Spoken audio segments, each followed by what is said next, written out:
A Latte Perspective with Kathy Durant and Juliana Tompkins, a mother-daughter podcast.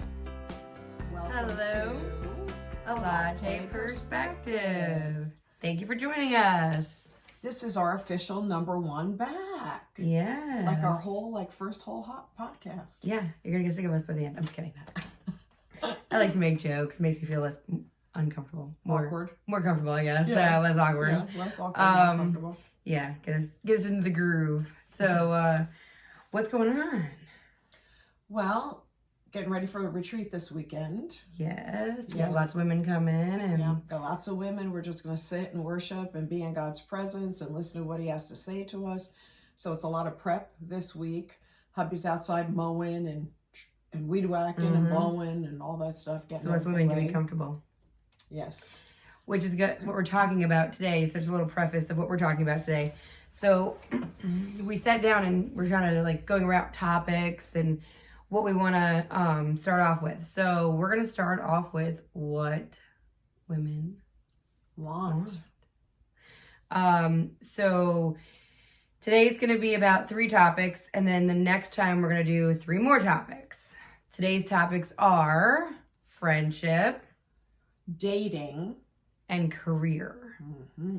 And then the next podcast you're not going to want to miss because it's going to be on parenting, marriage, and what else? Sex. You're not going to want to miss it. Our favorite topic. No. We will say, just to preface this, we talk about it. Not in detail, but we talk about it. We're a mother-daughter who, it's not an off-limits topic. It's not we shy away from it. It's you talk about it. Well, we have from the time you were 12. Yeah. We've talked about it. It's always been an open thing. I remember your college roommate coming for dinner, and we were discussing it over dinner, and she was absolutely floored that you were sharing that kind of stuff. Right. Yeah. Just that I even had it. Not even details, not details or anything, but just that I'd had it, or that my mom knew that I had sex. So, so a very interesting topic. You're not going to want to miss that one. But today we're going to keep it to career, friendship, and dating. I'm going to talk about real world. I don't know what every woman wants. So my perspective is more going to be what I want, what I think women in their 30s want, or what they used to want, and things like that. And I'm not going to hit on everybody's perspective. Not everyone's going to agree with me. And that's okay. So you are way more than welcome to please comment and say, hey, this is what I'm interested in. We would love to hear from you. But this is just more conversation between us and how we go about it and what we think, women want. Even if it's not what I agree with, sometimes I can still put that in there too. Yeah, and I also think that I'll give a little bit of biblical perspective on that, but also the transition of friendship over the years. The transition of what I wanted in a friend when I was younger, and now the transition of what I need in a friend now that I'm older. So I'll be giving some biblical perspective. Got my trusty Bible here, and you see all my little markers. She studies. So she's a researcher. Yeah, and the truth is, for time's sake, I may not be able to get to everything that I've marked, and I may not be able to read it word for word, but I can definitely tell you where to find it. Book of Proverbs is amazing. It is the book of wisdom. And so I found a lot of my reference for these topics in the book of Proverbs. So I probably will pick a few things out of that on all 3 topics. Yeah. And Proverbs is the one I think I read probably the most out of the Bible. When I'm reading it, it's what I read because I know there's one for every day, and it kind of gives you almost like a guideline. I want to say a guideline, not rules, but a guideline of how to live life. The good and the bad, and how to be, how not to be, things like that. So I think that one is a good one to live by. And I think I also want to preface it by saying that people always think that Christians lead a very restrictive and a very boring life. And the truth is that the rules in the Bible are not to restrict us, they're to protect us. As long as we follow the rules in the Bible, then God can protect us from the attacks of the enemy, Satan, Lucifer, whatever you want to call him. But a lot of people will say to me, well, you're a Christian. It's so restrictive. No, it's not. This is what I want you to know. I get up every morning so excited because I'm like, okay, God, what are you going to do today? It's a very exciting life. Right. It's not restrictive at all. As long as you understand why the rules are there, they're to protect, not to confine you. Right. Then you can get to work within those boundaries and those rules. Not bending them, not living outside of them, but living within them and living in them happy and healthy. There's always a way to get around them and say, oh, I'm still doing it. That's not what we're talking about. We're talking about living inside of the lines while still having good relationships and things like that. So we do believe in healthy discussion. So I know that our last video, we said that we weren't going to engage in ugly stuff, but somehow along the way, we've lost the ability to agree to disagree. Mm-hmm. And I don't know where that went, but I like to get it back.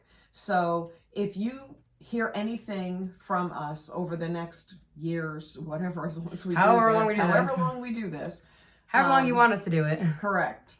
Just remember that you can disagree with us. As long as you don't get personally ugly, you can disagree with us, and we're okay with that.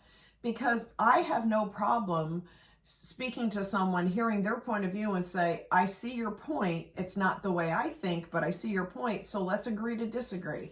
Right. And not be offended and not we don't deal get ugly. with that kind of stuff. Right. Okay, so the first one, what do you want to talk about first? Which one do you want to go first? Let's go friendship. Friendship. Okay. Well, I think, so friendship, we talked about this before we started, but friendship, we're going to kind of talk more about what at her age in the 1980s, what she wanted at this age that I am now, what she wanted compared to what she wants now in a friendship, and what I want now in a friendship, but how they differ because of the times that we're in and the way that we live. So I think you should go first. And what did you want at my age? My life was very different at your age. And I don't just mean the times. I mean, you're going through a lot. Right. My life was very different at that time. And I would have given anything for a friend. Right. Not, I was in a situation where I wasn't allowed to have friends. It was a threat to my attention being taken away. So I would have given anything for a friend. Now, I was very lucky that I had two women in my life. They were a little bit younger than me, but they were ballsy. Like, they didn't care. Yeah, we're not ballsy women. You know, they were ballsy. They didn't care at all that I wasn't supposed to have friends. Friendship wasn't supposed to be wanted by me, because they just kind of pushed the envelope and decided to be friends with me anyway. For that, I am entirely grateful, because during that time of my life, I was pretending to be somebody I wasn't. And so it was very hard to be, let somebody be your friend and be real with them, because the situation I was in. Do you find that you're more real with friends now than you were back then? No, I have fences. I have degrees of friendship. So what happens when you mature, as you grow older, you realize that you have people who are in your inner circle. Those are the people that you can be real with, the mean, the ugly, the warts, everything. Right. And they love you anyway. And they'll tell you the truth about a situation. I value my friends who they'll say to me, I know you don't want to hear this, but I need to tell you this. Right. And I need friends like that. I need truth tellers in my life. So I have that. What I've learned to grow with age is that I have an inner circle, probably 5 that are really super close to me, and that I know that I can say anything to, and they're not going to be like, kind of thing. Like, they know me. Right. You know, they know I'm I can be crazy. I can be crazy. So, but then I look at it as a bullseye. So that's my bullseye. So then I have an outer ring of friends who are still very close to me, but they don't get access to me where the walls are completely down. Now, there is a degree of a wall. So for me, those people have no wall. So in the next outer circle, have a wall that's maybe this big. So you can come in this far and we have a great friendship and we're close, but I don't get... They don't get to see the warts. They don't get to see the warts. They don't get to see the green skin. Correct. And then I have acquaintances. And the wall is probably here. And I'm very talkative, I'm very outgoing, and people that know me here will say that they know me well and that they know pretty much everything about me. And the truth is that they know what I want them to know. And this is why. Let me tell you why. It's because in my lifetime, I have let women in without having them earn my trust. And I've let them into the warts and all, and they have lied about me, they have backstabbed me, they have used it against me. And after years and years of wanting desperately to have friends, because once I was out of the situation I was in, I really wanted friends and I tried to groom friends. But unfortunately, I trusted everybody that came along because I wasn't educated in the ways of friendship. Right. So because I wasn't educated in the ways of friendship, I kind of let everybody know the nitty gritty, and that came back to bite me bad. So I'd say now at this age and in this stage of my life, I have 3 stages of friends. I value each and every one of them, and they're an important part of my life. Right. Because they serve a different role in my life. But I think that I've learned that there's probably only 5 that I can really just get down and dirty with. Right. What about you? That was a lot. Wow. Okay. I don't have that many years of experience, but I will say that throughout my life, I've gone through stages and had friends in different stages of life. For the most part, I still keep in contact, but I'm not one who keeps very close contact. I've never been one to have a very big circle. I've always been very small. I think it was just a lot of, for one, I'm not big on drama. I like to keep my life simple. I like to just have fun, do what I want to do. And I had found that, like you were saying, women like to gossip. Women like to, they'll turn around and talk about somebody that just left that they're supposed to be friends with. And I'm like, wait a minute, I don't understand. So I think what happened to me early on is when I saw that, I became more self-conscious. Like, are they talking about me when I leave? Which then put up walls around me because I didn't want to bring people in for fear that they would talk about me. So I've always kept my circle very small. For most of my life, my cousin was my best friend. I had, was my best friend. Now my other cousin's my best friend. I've kept it in the family. But because it's just their family and it's usually like they're going to love you no matter what, their family type usual situation. But, I've also found that my cousin Nikki now that is really close with me, I can tell her anything. She doesn't judge me. We love each other no matter what. And I love that about her. And she has a big group of friends. Like, she's one of those who has a huge group of friends. And, but I don't find, and I'll go and do stuff with them. We're going on a trip in June and I'll do things. And I love the girls, but we're not super close. I don't text them all the time. We don't FaceTime. We don't have those conversations, but I can jump in when we have the dinners or when I'm up there visiting and we can hang out, and I'm okay with that. But I'm not one who has to be friends with everybody. I like to, again, keep my circle small. I will trust 1 or 2 people. And it's not a like, I don't want people to know me type thing. It's more of I don't want to be talked about behind my back or have drama or have them try to, because I've also seen where they try to get in between your relationship, like, and things like that. I don't want that either. So I keep it to where I know I can trust them.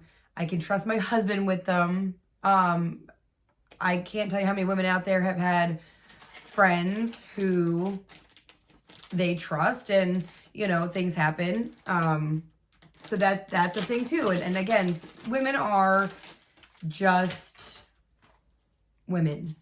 And so I think at this stage in my life, I just want to keep the circle small, know who it is that I'm talking to. I do find a lot of women who are like me. I find a lot of women who like the same things that I do and are the same way as me, but we still don't be best friends. We can talk and we can hang out, but we're not best friends.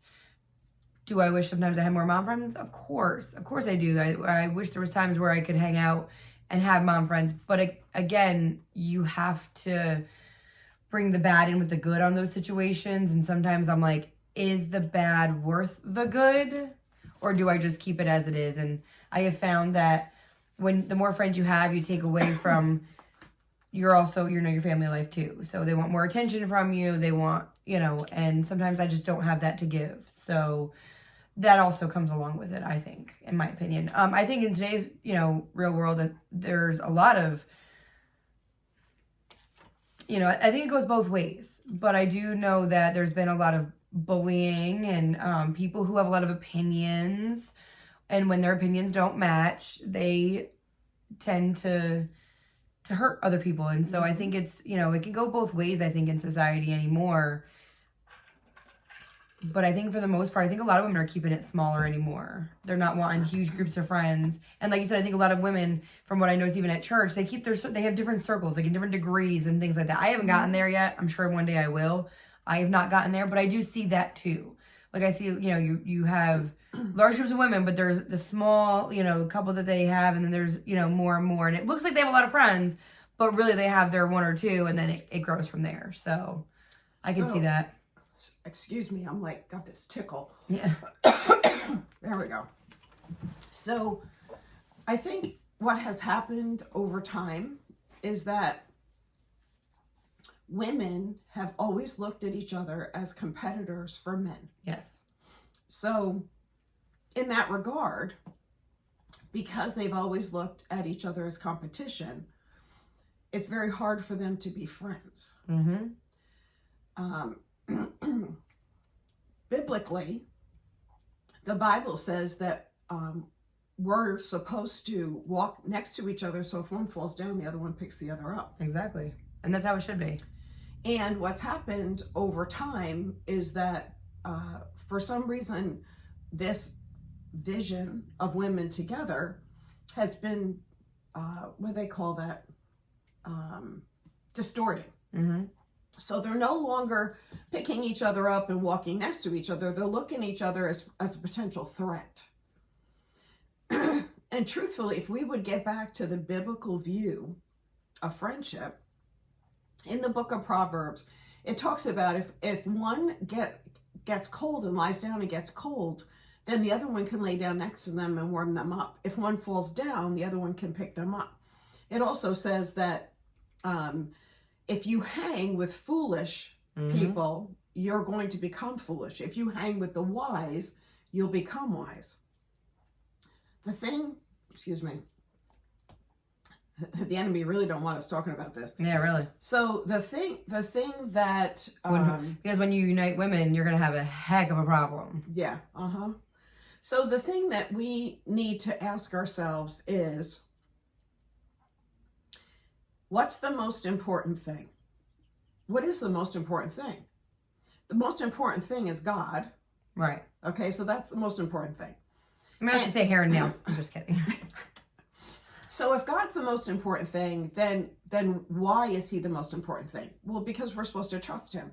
We're supposed to trust him with our lives, our provision, our husbands, our marriages, our children. And it's called surrender. So we're supposed to surrender all these things to God and trust that he's going to work everything out. If we got a revelation of that, if we got the revelation that God is in charge of these things, if we surrender them, because the truth is, as long as we have our hands in it, he can't do anything. But if we get our hands off and we surrender it to him, then he works it out better than we could ever do.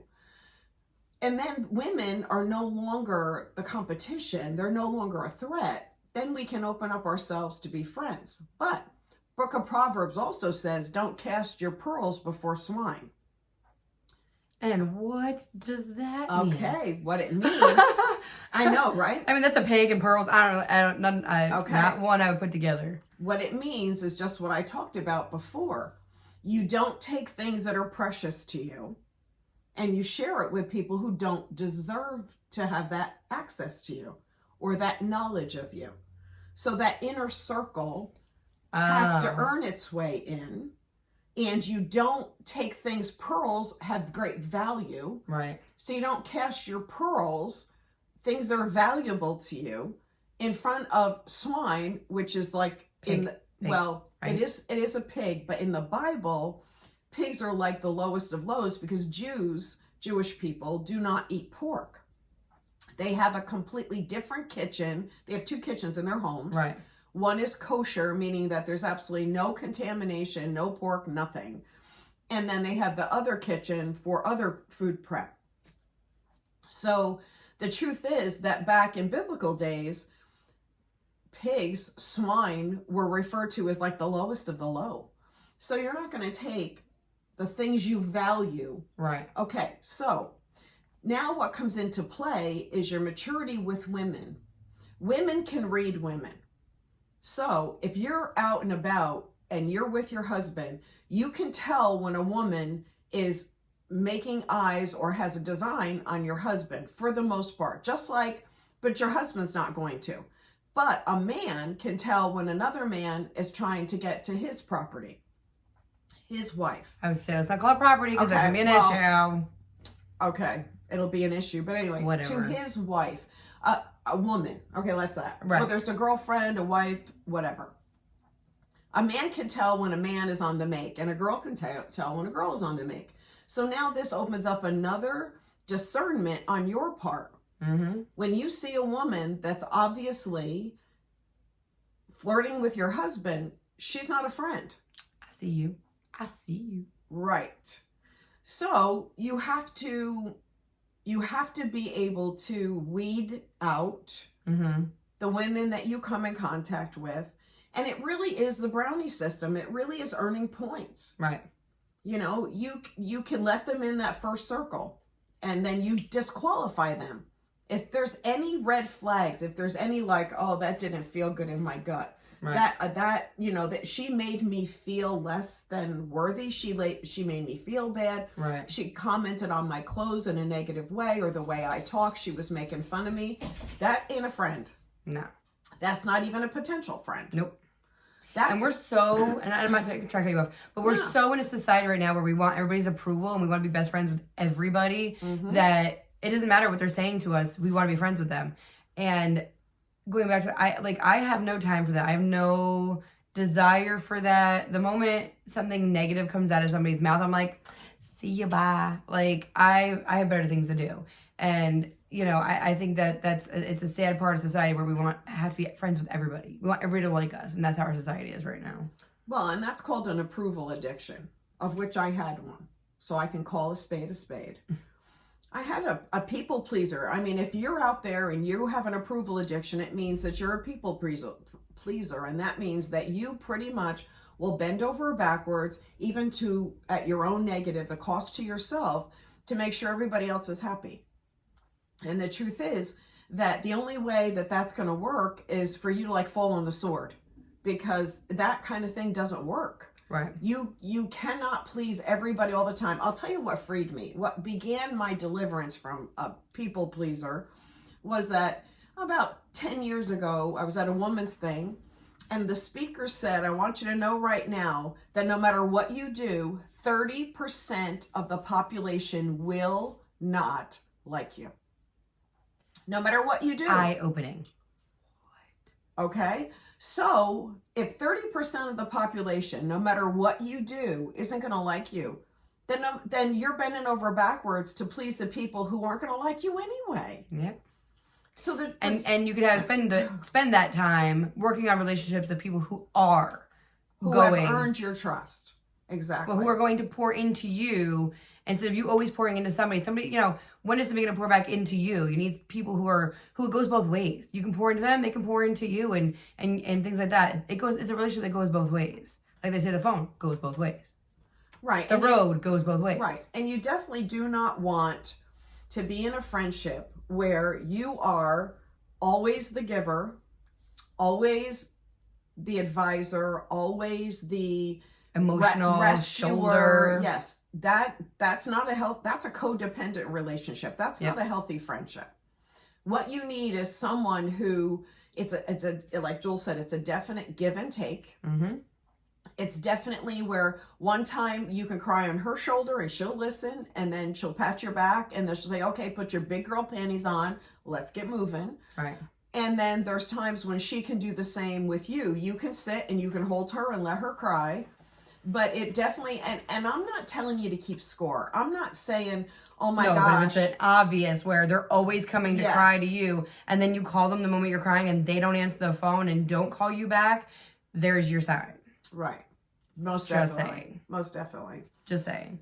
So, and I think the last thing that I want to talk about, that the Bible talks about, is if you want good friends, be a good friend. Yep. The truth is that if you want someone to go out of their way to do something nice for you, do something nice for them. If you want a friend that's available to go to coffee, then you give them a call and say, hey, you want to go to coffee? It can't always be the other person contacting you. It can't always be you contacting them. But the truth is that overall, before we wrap up this subject and move on, is that you get what you give in this life. The kingdom. That goes for everything in life. Like, it goes for every subject we're going to talk about. You get what you get. Biblical principles are seed and harvest. So you plant a seed. There's time. It's not always instant. An instant. I know we live in the age of instant gratification. Yeah, but like it's not microwaves and instant photos and everything else. No, it's seed, time, and then harvest. Time. And time and more time. But whatever seed you plant, you're going to reap a harvest. Right. If you plant a bad seed, you're going to reap a bad harvest. Now, the only way that you're not going to get what you deserve with that harvest is if you go to God and say, I really screwed up, so I'm asking for your mercy. I know I have to pay for this. I know that I have to get a harvest, but could you be merciful in that harvest? Then you plant the good seeds and you wait for time. And then you get I'm watching a beanstalk grow. Time. Yeah, pretty much. And then you reap the good harvest. So as we transverse into the next topic, it's basically watch what you plant, because you're going to get it back. It's a guaranteed thing. Which I think is actually a perfect way to go into careers. So like careers is the next one. And I think that's a really good way to kind of go into it, because that's exactly how it works. Like, you're not just going to go out there and, like with the podcast, for instance, if we don't try and get people to watch it or advertise it or market it or do anything, nobody's going to watch. I mean, we'll get our family and our friends, which is great. We love you guys. But you're not going to get more than that. You're only going to get what you put into it. And I think that women have, I don't want to say lost that, but I was talking to a lady today, and women want to be equal with men. And I just don't understand that, because I don't want to go out and work in a machine. I don't want to go do construction. I mean, that's not a job I want to do. And women are yelling equal pay, but there's so many factors that go into equal pay. For one, women usually take more sick days. For the majority. Mm-hmm. We were born with a uterus. Just saying. Sorry, men. But we were born with a uterus, and we get, monthly stuff that, I've known plenty of women who take off sick days for. Or we have kids, and our kids get sick, and we take off sick days. Mm-hmm. So there's so many factors that go into it. And men work longer hours. They do more physical labor jobs. So to always have an equal pay, it's never going to happen. But I also think that we were made and I know I'm not the God, section here, but we were made from a man. We were meant to be his Compliment. Yeah, compliment. Like, we're not meant to be equal. And don't get me wrong, like, career women who want to be career women, all on you. I have no problem with that. I think the problem I have with career and what we women want with careers is that they also want to make it so that's what every woman wants, and that's not how it goes. Not every woman wants to be a career woman. Not every woman wants to not have kids. Honestly, like, I went to college and I thought I wanted to be a career woman, but I honestly wanted to be a mom. I wanted to have a family. I didn't have I had to be the president and CEO of a company. That wasn't what I wanted. So again, this is me talking. This is not what every woman wants. There are women who, in today's day and age, that's all they want to do. They want to be a career woman, or they want to have both. The problem with having both is you can't have equal pay if you're going to take the sick days to take care of your kids. If your husband's going to stay home, all the better for you. God love you. However, it's just not, it's not an easy topic. You can't just say that you're going to be a career woman and you're going to get equal pay to a man. It just doesn't happen. And I'm sad to say it. I mean, I'm not saying I'm okay with all of society or, being like equal pay or not equal pay or whatever. I just think it has, and my other thing too is, I don't think women should have equal pay if they're not putting in the same effort as a man or another woman or another human. I think it has to go by non-gender, non-racial, it has to go by the person. It has to go by the character of the person. It has to go by what they're putting into it. It can't just go by, I'm a woman, I get more pay because I'm a woman. I think we've gone way over the realm of gender, race, and all that kind of stuff. And it has to go by the merit of the person. I kind of have a different viewpoint on this. My own personal viewpoint and then biblical viewpoint. So my own personal viewpoint is what happened to being uniquely you. God made each and every one of us unique as snowflakes. There's no two of them alike. True. So as much as we're alike, we're not. Right. So if you think about the fact that you are a unique individual, why do you want to be lumped in with everybody else? Exactly. So that's the beginning of my take on this. The other part of my take on this is that we covet what other people have. We're envious. We're jealous of what other people have because we think that the resources in the world are restricted. They run out, that they're quantitative, meaning that there's only so much to go around. But the truth is that God's a creator. So if he created a brand new house for you, nobody else needs to be jealous of your house because he's no respecter of persons. And what that means, when I first heard that, I was like, what does that mean? It means that what he does for one, he'll do for all because he doesn't play favorites. So that's what it means when I say God's no respecter of persons. So if that's the case, and the resources never run out, because if God made one for you, right, he's going to make one for me. So that rolls into the second part of my view, and that is biblically in the book of Proverbs again, because it's the book of how to live your life. That in the Bible, that's that book that has all the rules and regulations about what you should do. Basically, what it says is that you're supposed to work unto the Lord. Now let's think about that. Let's really break it down, which means that I don't care what you do for a living, but if you know you're working for the Lord, you're working for God, and he's the one that's paying attention to what work you're doing. Are you coming in on time? Right. Are you working with integrity, character? Are you stealing? Are you cheating on your work? Are you cutting corners? Because the truth is that your provision is not through your job, it's through God. Right. He provided your body so your soul could live in it, so your body could perform a job so that you could earn a living. God opens the doors he wants you to go through to find your job, your career, because he put those desires in you. So if you're out there and you want to be an engineer, God wired that into you. Right. He's the one that put it there. If you want to be a female astronaut or a female truck driver or a female, what's typical for a man to do, then God put that in there.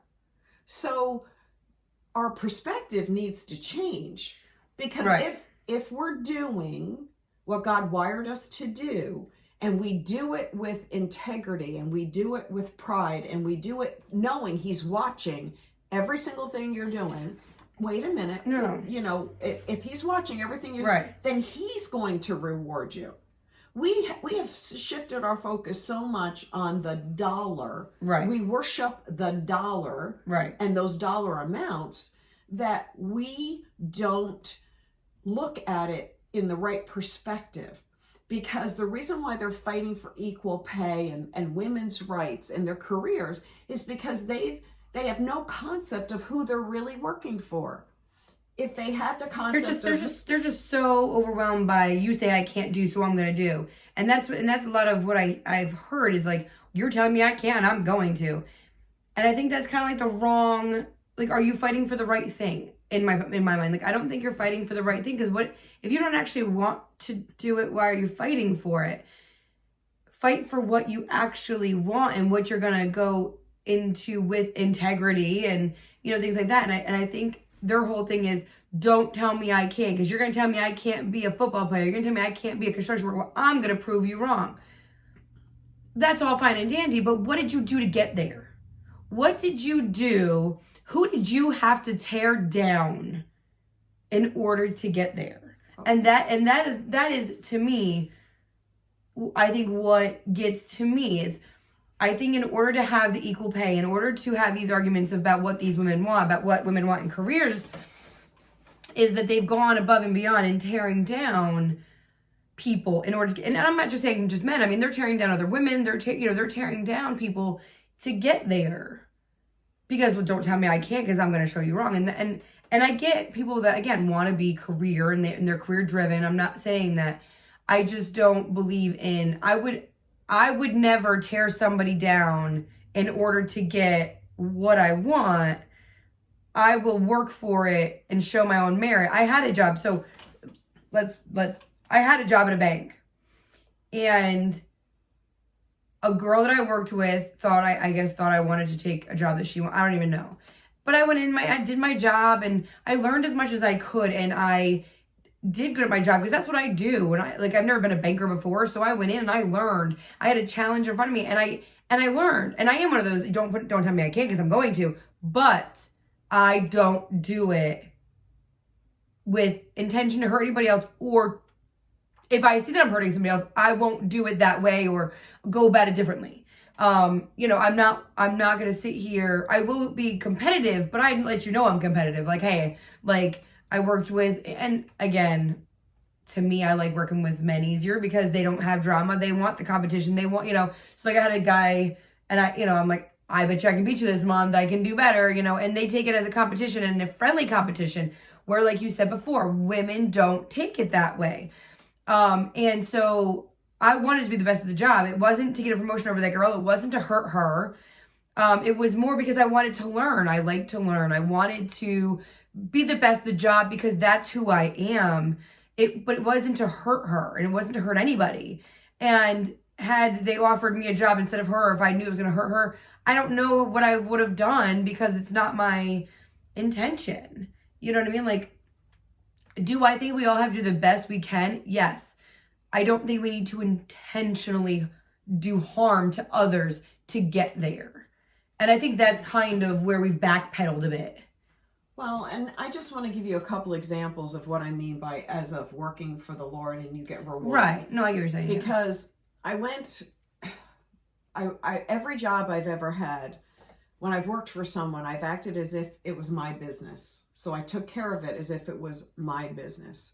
And because I took care of it as if it was my business, I've gotten huge bonuses. I've gotten increases in pay when I wasn't even due for a raise. Right. I've gotten company cars. I mean, I've gotten amazing benefits because I acted as if it was mine and I took care of it as if it was mine. I wasn't a believer back then. I wasn't a Jesus follower back then, or even read the Bible back then. But in me, I wanted to do the best job. Now, let's fast forward, and now I am a believer, and I go into a business and I work for them still the same, as if it's my business. What happens when you do it for God, when you work the best of your ability for God, He blesses the business. And why He blesses the business is because you're there working for Him to the best of your ability. You are doing your job. You're not lying. You're not cheating. You're not going home early. You're not saying you're there when you're not there, whatever that is. What ends up happening is that you get unmerited grace and favor by the bonuses, the up and stuff, because He blesses the business in order for the owner to have the trickle down effect. He can't bless a business if the workers are not working unto Him. The business isn't going to be blessed. And so I've had this 3 times in my life where the business has been blessed. And I'm telling you, I left those businesses and within a year they closed.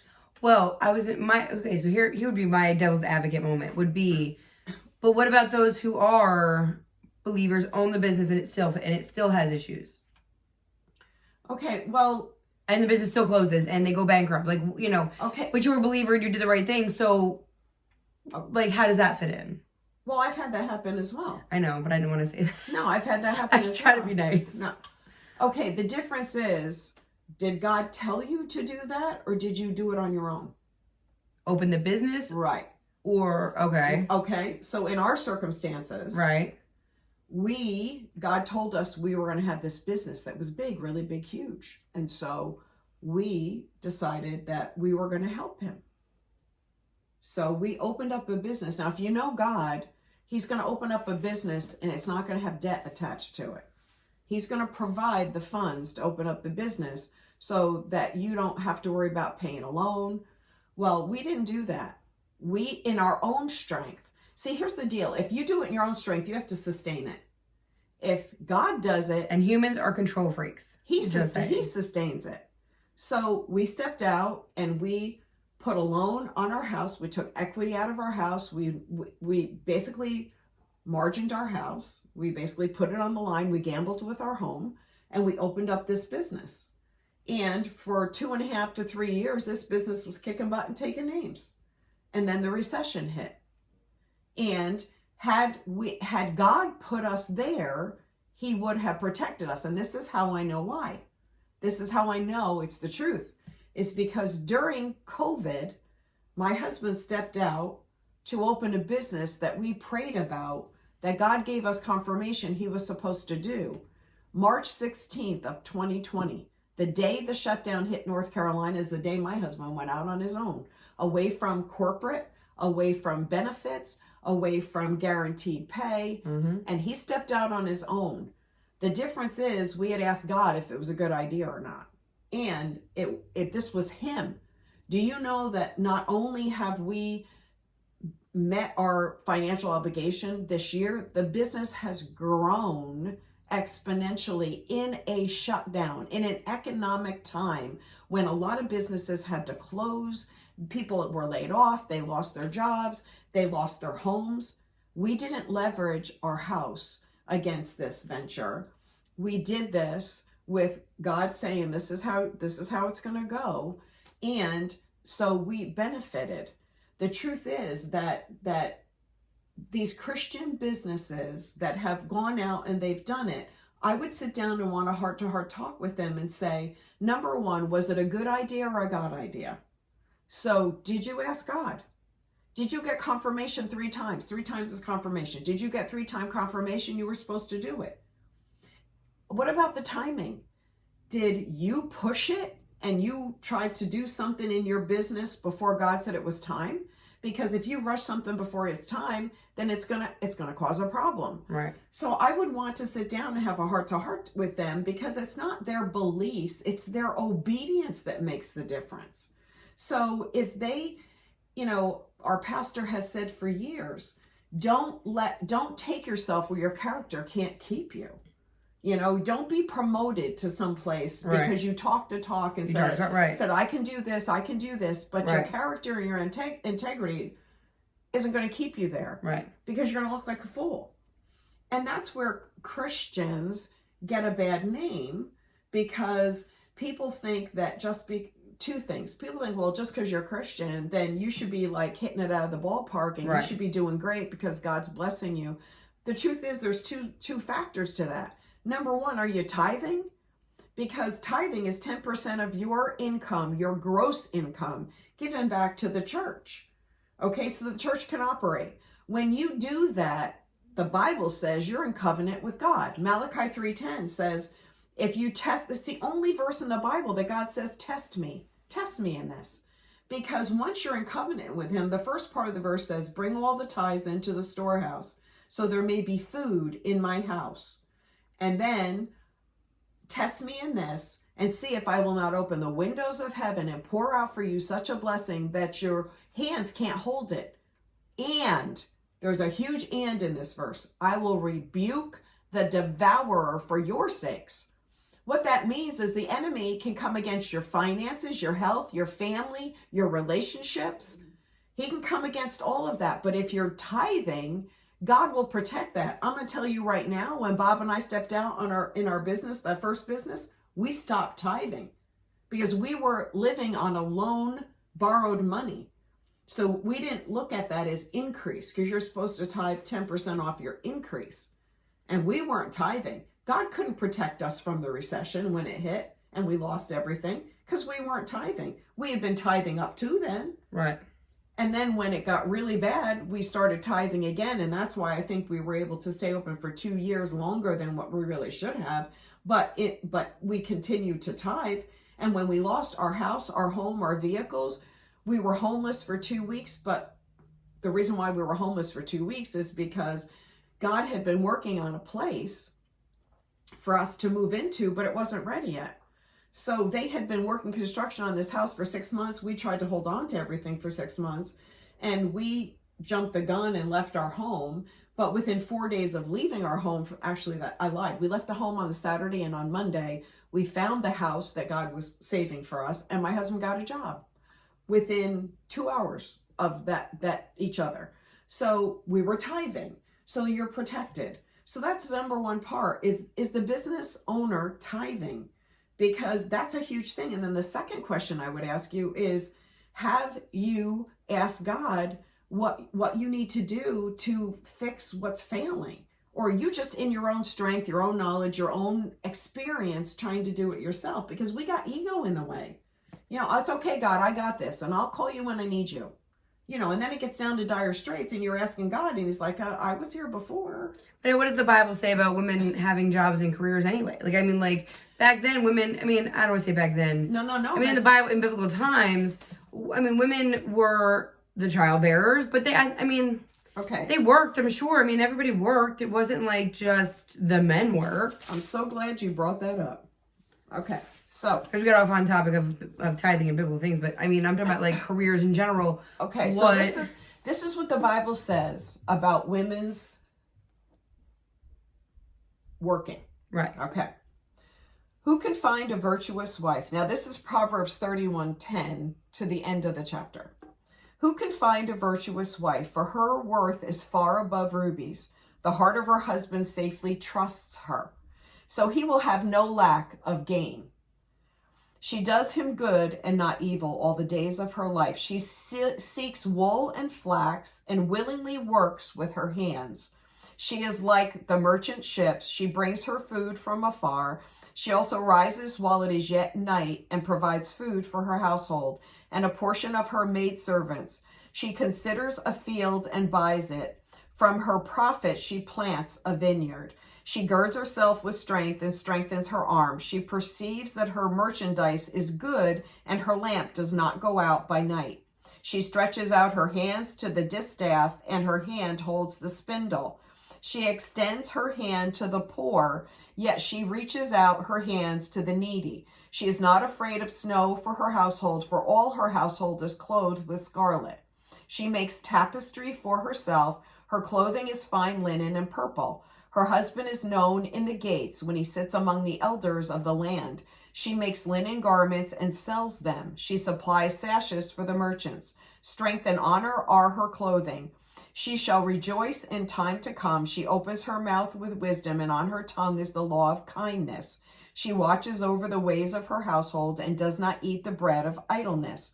For her children rise up and call her blessed. Her husband also, he praises her. Many daughters have done well, but you excel them all. Charm is deceitful and beauty is passing, but a woman who fears the Lord, she shall be praised. So basically... Wait, can I say what I got out of that? Can I just say what I got out of that? Yeah, go ahead. Okay. So what I think that says is that even from the beginning of time, that women have always been hard workers. They've always been generous. They take care of their families and they stand beside. And what that does is then makes the husband look good. And I know women are like, well, I don't make my husband look good. No, like, why not make your husband look good? Why not stand behind and do all these things and make your husband look good? Why not want to do that? I don't want somebody to be like, your wife sucks because she don't do nothing. Like, no, like I want my husband to be out there and go out there and be able to brag or whatever and say, my wife, I wake up now at 5:30 in the morning just so the man can have breakfast and lunch. I mean, but just saying. I took a nap today because I couldn't do it. It's too many days in a row to be up at 5:30. But no, I mean, but I'd rather, I mean, I'm at the point where, because a couple years ago, I was that wife. I'm not going to get up and make you, like, you can do it yourself. You're a man. You can do it. You're a grown-ass man. But now it's like, I'd rather him be able to say that my wife does these things and he's proud and he's happy and that he can go out and brag and say that I do it. Why would I want him to go out into the world and be like, my wife sucks. She's not funny. She doesn't care. She's not generous. She doesn't take care of my kids. My kids are dirty. My house is dirty. I don't get food on the table. Why would I want that? That's not what I want. And again, I think somewhere in there, we've kind of gone off the deep end of feminism and womenism and not wanting to work together and have a good family life and a good, and people wanting to be proud of us. I mean, isn't that the like number one thing? You want people to be proud of you? Why does it only go for your work station? Like where you work and your career? Why do you not want to go home and do that for your family? And I'm not saying it's everybody. I'm just saying I don't understand. I will say I don't understand those that don't and why it's a big thing right now. I do think a majority of women are like that. I mean, I think they want their husbands to feel proud. And so don't get me wrong. I don't need a bunch of bad emails saying whatever. Just saying that I just don't understand that mentality for these feminists right now. I just don't understand it. Well, but I think you missed one very important aspect of these verses. And that is that even back then, in the time of Solomon, which was King David, back in the very early part of the creation, is that women were entrepreneurs. Right. That's what I mean. This whole thing was she figured out how to make money. Right. She worked out of the home. Right. But she balanced. That's what I mean. Right. And that's what I mean. Like she balanced. She worked. She worked. She fed her family. She got up before nighttime and fed her family. Right. She was generous. She gave to the poor and helped the needy. And her husband was able to go sit at a table and be proud of what he had at home. And that's what I mean. Like, I think we've gotten away from traditional family values, like so far out of. And I don't mean the 1950s or 40s, whatever it was where you see the black and the white and like Joan Cleaver stays home, and that's not what I'm talking about, because I don't even think that's reality. I think that is what the television and the media made you think. I don't think that's reality. And again, I don't believe that women shouldn't have careers. Again, that is not what I'm saying. I think careers have become number one instead of family being number one. I think we have put things out of perspective. Out of order is what I'm saying. That is my take on it. We've gotten things out of order. Career shouldn't be number one. God's number one, husband number two, family number three. Because again, women, I'm sorry, but when your kid turns 18, see you later, bye. You need to get along with your husband. So make sure you have time for him now. We'll get into that with marriage, just saying. We should probably we should move on to dating now because we are running on time. I was going to say, we only have about 10 minutes to finish up dating. I know, dating. Oh, and dating's a fun one. We spent way too much on the career and all that stuff. Oh, dating. Well, I mean, neither of us have been single a long time, so I'm not really sure what women nowadays want for dating. I do know that there's been like a big thing on manly men and not so manly men right now. In the dating world. So I will say that if I was single now, that there's not a chance in heck you would find me dating a guy with skinny jeans. Just saying. And I don't mean like tight fitting is one thing. I'm talking skinny jeans. I was saying so. Long story short, Faith had horseback riding lessons today, and I was talking to the woman who is training her. She's a lot like me. She believes in the same things I do, and things like that. But one of the comments that was made today I thought was hilarious. But was the fact that I don't want to. I don't want to see you. I don't think penises are pretty. So like I don't want to really see it outside of your pants. Why would I want to see it bulging out of your pants? Like to me, skinny jeans are just not attractive. I'm just saying. Okay, and I get where your focus is. I'm saying right now. I'm saying appearance. I'm saying right now. I'm saying I want a manly man. I like the Levi's. I like the Wranglers. Right. I like a man who has a beard. I like a manly man. I want a man I know can pick me up, throw me over my shoulder, and just take me. I don't want a man who's like I can't touch you because I might break it. No, like, come on now. Do you know what I'm saying? Like, but that's just me, and I'm just talking like. Okay, you wear skinny jeans, you might still be manly. I'm just skinny jeans was a thing there. But I'm saying I just want a man who's a manly man. But let's go. I actually wrote down a whole list. I want a man, if I was dating again, I'm not, even when I was, is what I was looking for. Funny. They're polite. They're kind. They're loving. They don't talk to you like crap. They don't treat you like crap. They don't wait 3 days to call you. A man who calls you the next day and wants to spend time with you is worth your time. A man who plays these games of we have to wait 3 days, not worth your time, because that's a game player. That's a player. That's somebody, you don't want that. You want a man who can sit there and be real with you. Real from day one. I don't want a guy who pretends to be something he's not.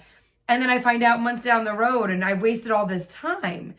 I don't want that. I want, you want a man who is right off the bat, right there all the time. And the other thing I don't understand about dating these days, just saying, because this is after my time apparently too, that stuck out to me is, women, why do you want to pay for your own dinner? I don't understand that. Because I'm going to keep my $20. You can pay for dinner. You can buy me a drink. It saves me money. And today's every penny counts. Like, I don't care about this equal pay thing. If you're going to invite me on a date, you're going to pay. I don't need to pay. You can pay. It saves me money. I don't have to be that like I just don't get that mentality. Is that I don't understand it. Like I'll keep my money. You can take me out to dinner. Like, cool. I don't know. I'm sorry. Well, I'm just going to wrap up this portion of the dating with a couple of biblical perspectives. Okay, because that is the point of this. I know. Yeah. Okay. I'm the eccentric. So the biblical take on dating is that dating is practicing getting divorced. Think about it. When you go out with someone, I'm confused. Okay, think about this. The Bible doesn't want you to get divorced. No. The Bible doesn't want you to get divorced. That's why the Bible isn't for individual dating in the beginning. The Bible's for group dating. So let's say there's 5 females, 5 males. You hang out together, you play games together, you go to the movies, you go bowling, you go hiking, you go camping, but the girls have one tent, the guys have another tent. So it's This is group. where I went wrong. Just saying. So it's group dating. Okay, you get to know somebody through this group dating. If you're attracted to someone, you go to God and you pray and you say, is that the one you picked out for me? Let's say God says yes. You go to that person, male or female, and say, would you please pray, because I believe God told me that you're the one for me. Would you Oh my gosh, please what if pray? they say no? It's okay. Once there is agreement, because the Bible says that if two or more agree, you can move forward. If you don't agree, then you have to stay still. So once you both agree that God said, yes, you're the one for me, then it's called courtship. And the courtship starts with engagement, exclusivity, no sex.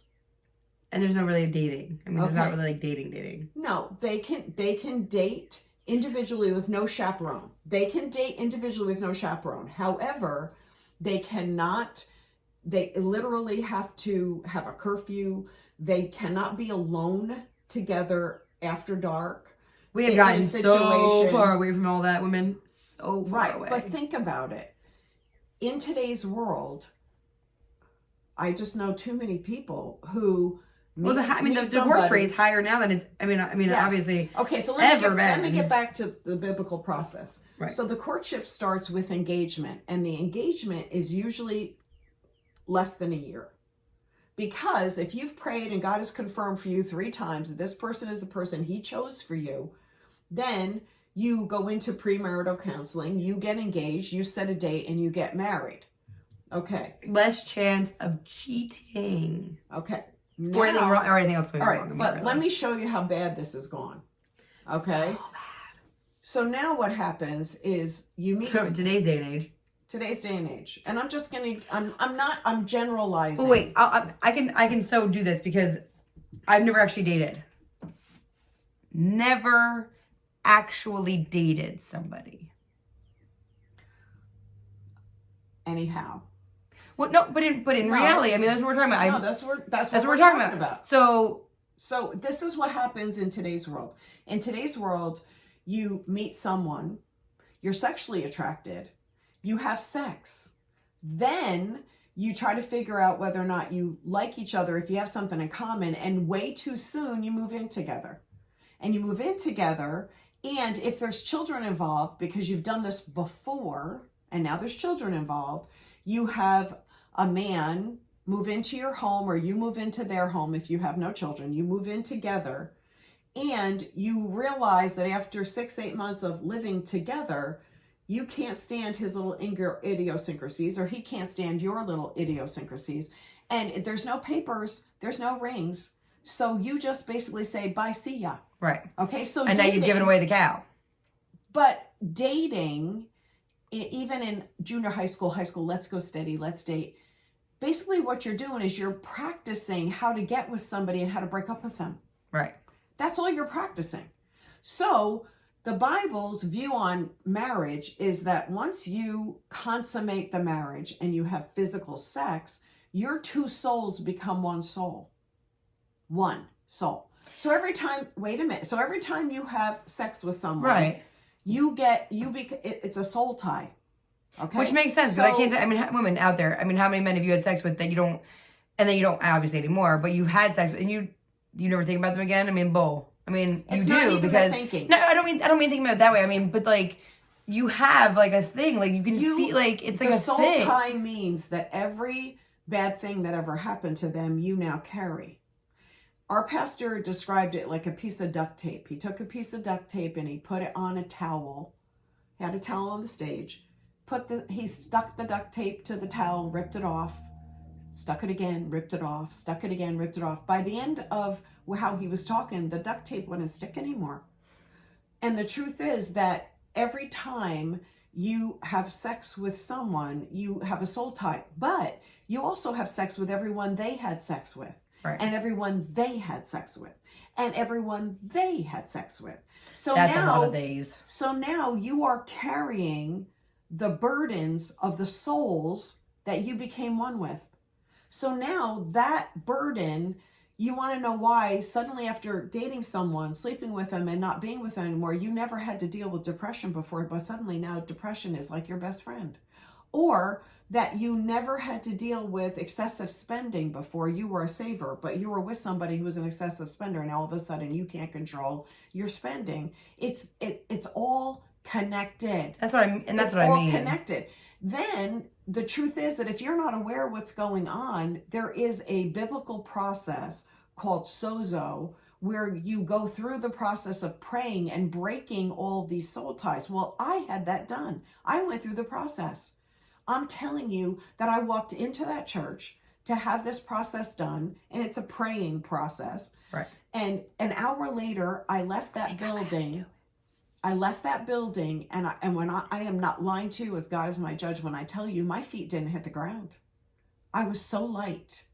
I left there. I couldn't, everything that had been weighing me down for being with people that I should have never been with, and people that I had been with, that I was married to. And I had to have all of that broken off of me. And I felt such a freedom that like I had never felt in my entire life. Right. Because I was sexually active when I was 17 years old.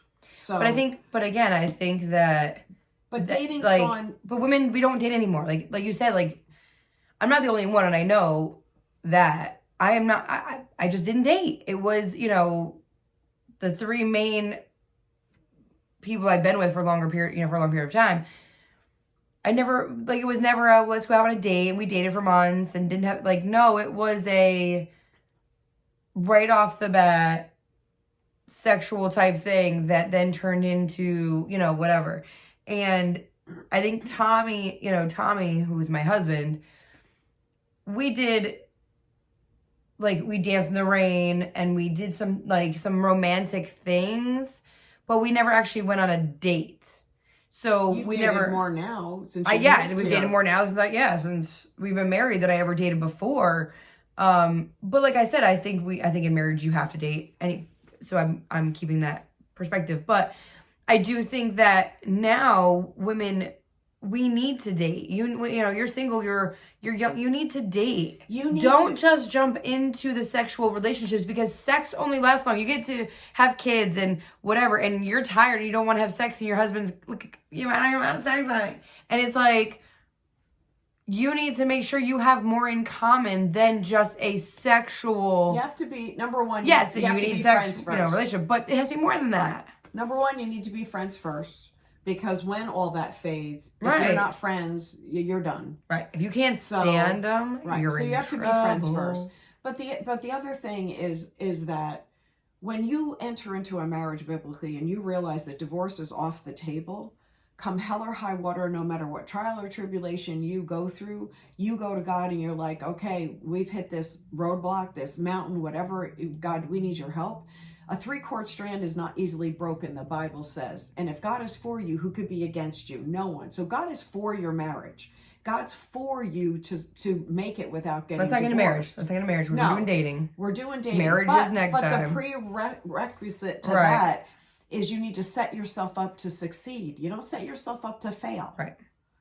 So I think we settle a lot now too. I think a lot of women settle for what they think they deserve. And I don't mean to say that, I just think that because when you don't believe in God, or you don't have the belief that you're worth more, you're self-conscious, you think you're ugly, you think you're overweight, you think you have a big nose, you have the wrong color eyes, you have crappy hair, or, whatever, like all these things that women think about themselves.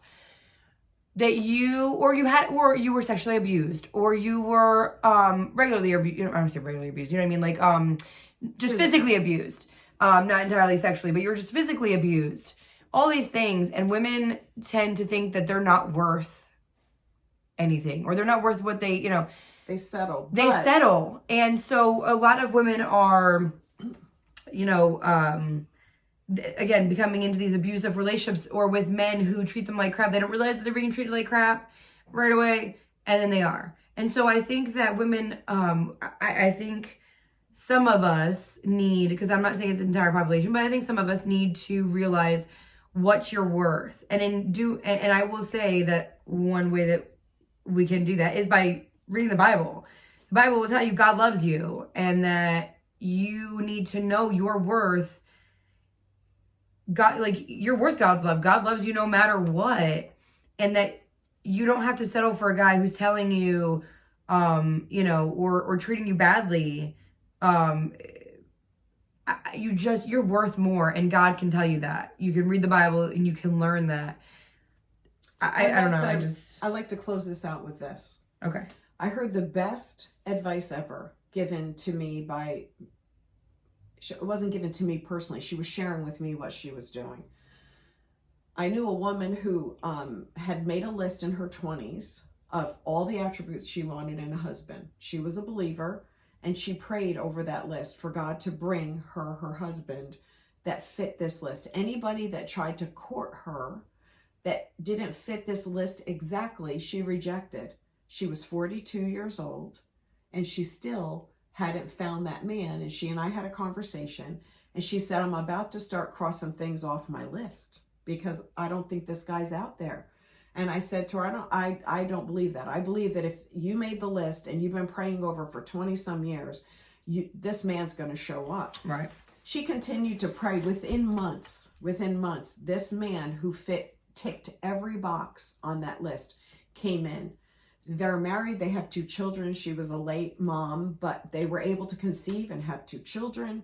They are very happy. And the truth is that that's the best advice I can give you for dating. You need to take a piece of paper and you need to write down every single attribute of your future husband and what you want them to look like, what you want them to be like, how tall, what color eyes, what color hair, funny, kind, charitable, whatever those attributes are, and you pray over them.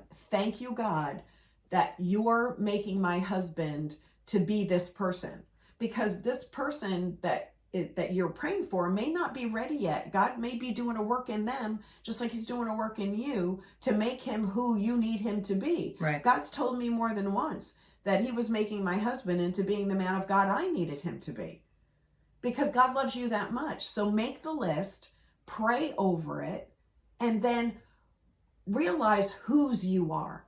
Our last video, we talked about who you are and whose you are. The truth is that when you realize whose you are, who you belong to, you won't settle.